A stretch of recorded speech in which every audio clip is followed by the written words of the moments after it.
Imagine standing next to a machine so powerful it can lift a fully loaded school bus like it weighs nothing. But here's the crazy part. Almost everything this monster does comes down to invisible oil under pressure. So how does a Caterpillar excavator actually work? And how does a human barely touching 2 joysticks control hundreds of tons of force? Stay with me, because the answer is way more fascinating than you think. If you've ever driven past a construction site, you've seen it. That giant yellow machine, the long arm, the massive bucket. The slow, deliberate movements that somehow feel precise. This is a Caterpillar excavator, and at first glance, it looks simple.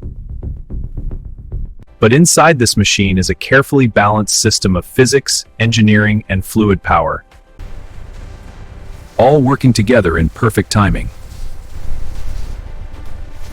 And if any part of that system fails, this machine becomes completely useless. So let's peel it apart, piece by piece, and uncover how this mechanical giant comes to life. But first, we need to answer one critical question. What actually makes an excavator move? Here's the twist. An excavator isn't powered directly by its engine. Instead, the engine's real job is much more sneaky. It creates pressure.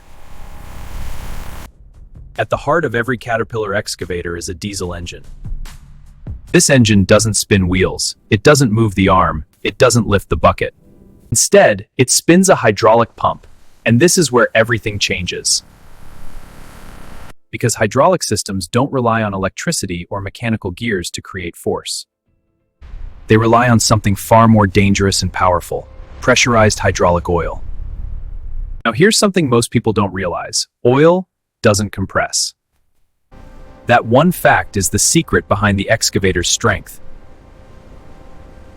When the hydraulic pump forces oil into the system, it creates pressure that has nowhere to escape.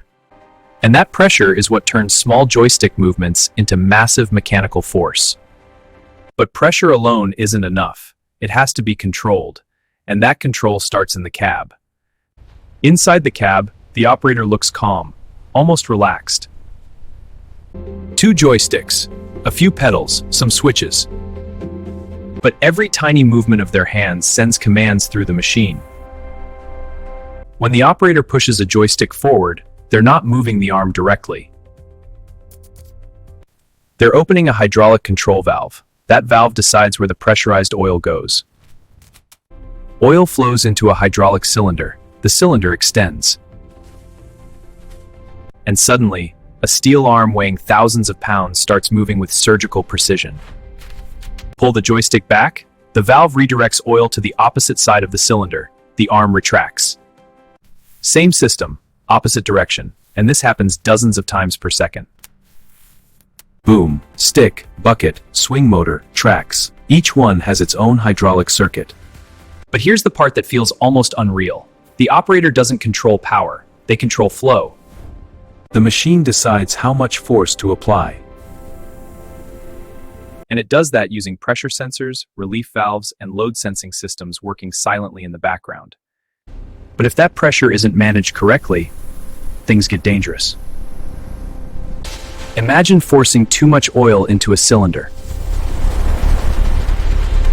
Pressure skyrockets, metal bends, seals fail, hoses burst. That's why Caterpillar excavators use pressure relief valves. These valves act like emergency exits. If pressure exceeds safe limits, the valve opens, oil bypasses the system, and the machine protects itself. But Caterpillar goes even further. Modern excavators use load-sensing hydraulics. That means the machine constantly measures how heavy the load is and adjusts pressure automatically. Lifting air, low pressure. Digging solid rock, maximum force. No wasted energy, no unnecessary stress. This is why excavators feel smooth, not jerky, not violent, controlled. But we still haven't talked about one of the most impressive parts of the machine: how it rotates.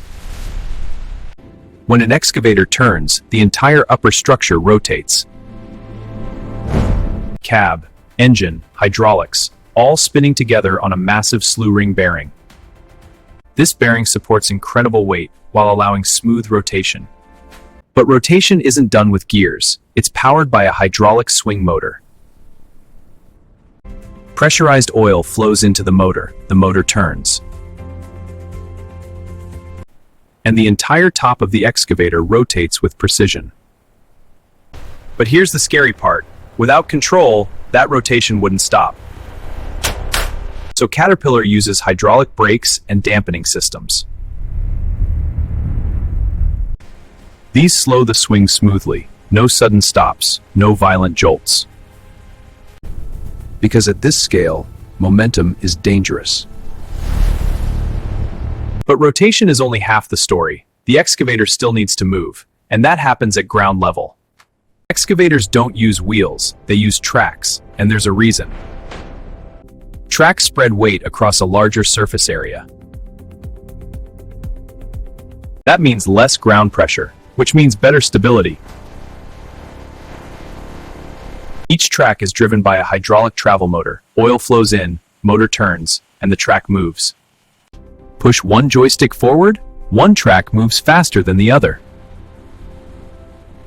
That's how excavators turn. No steering wheel, just pure hydraulic control. But here's something fascinating. Tracks aren't just steel plates. They're mounted on rollers, idlers, and tensioning systems, all designed to absorb shock.